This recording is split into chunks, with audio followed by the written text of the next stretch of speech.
Big Boss season 10 the common man second round select ஆகி third ரவுண்டுக்கு போயிட்டேன். So அதில் வந்து பார்த்தீங்கன்னா இவிபி உள்ள வர சொல்லியிருந்தாங்க.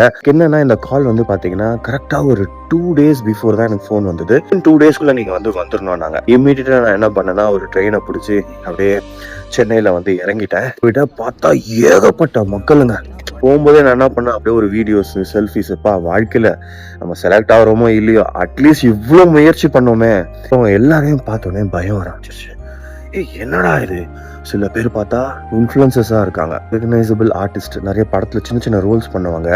இவங்கெல்லாம் வந்தாங்க. நான் நினைச்சேன் இவங்கெல்லாம் யாரா காமன் மேனு, எனக்கு தான் எந்த பேக்ரவுண்டும் இல்லை, நான் எந்த படத்துல நடிக்கல, எந்த சீரியலையும் பண்ணல, இவங்கெல்லாம் வந்திருக்காங்கன்ற ஒரு கொஸ்டின் மார்க் இருக்குது.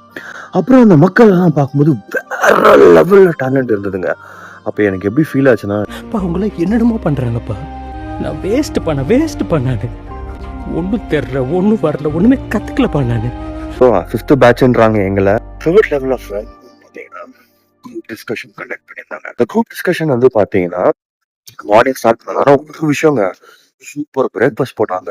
ஏன்னா நல்லா இட்லி ஏதோ போட்டிருந்தாங்க. மார்னிங் பிரேக்ஃபாஸ்ட் நல்லா சாப்பிட்டுட்டு தெம்பா போய் உட்காந்தேன். உடனே குரூப் டிஸ்கஷன் சொல்லி உள்ள கூப்பிட்டாங்க. உள்ள போறோம், பார்த்தா என் கூட ஒரு 10-12 பேர் இருக்காங்க. ஆக்சுவலி என் கூட என் பேட்ச்ல இருந்தவங்களாம் நல்லா சிரிச்சு ஜாலியா பேசியிருந்தாங்க. என் கூட பேசுனாங்களே, கொஞ்சம் ஃப்ரீயா தான் இருக்கும், அவங்களோட வந்து நான் ஈஸியா பண்ணிடலாம் அப்படின்னு நினைச்சேன்.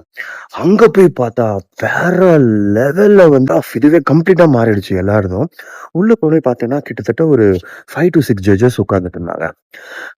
எனக்கு அது பார்த்தோன்னே நர்வஸ் ஆயிடுச்சு. பார்த்தா 4 மைக்கு டக்குன்னு சொல்றாங்க, நாங்க ஒரு டாபிக் சொல்ல போறோம். அந்த டாபிக் என்னன்னு கேட்டீங்கன்னா, கல்யாணத்துக்கு அப்புறம் நீங்க லவ் பண்ணலாமா இல்லையா, இதுதான் டாபிக். Simple topic.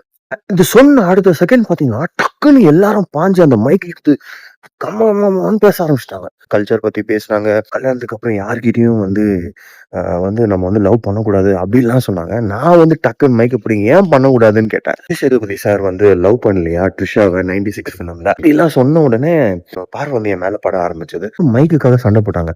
நான் எழுந்து நின்னெல்லாம் பேச ஆரம்பிச்சிட்டேன். எப்படியாவது இல்ல ஜெயிச்சனோண்டா மாறான்ற மாதிரியே இருந்தது எனக்கு. அப்புறம் போகும்போது தேங்க்யூ சொல்லிட்டு அந்த இதை விட்டு போயிட்டேன். ராத்திரி ஒரு அரௌண்ட் 7:30 8 PM எனக்கு ஒரு கால் வந்தது. நீங்க வந்து இன்னைக்கு நடந்த ஆடிஷன்ல வந்து yes you have been qualified for the 4th level.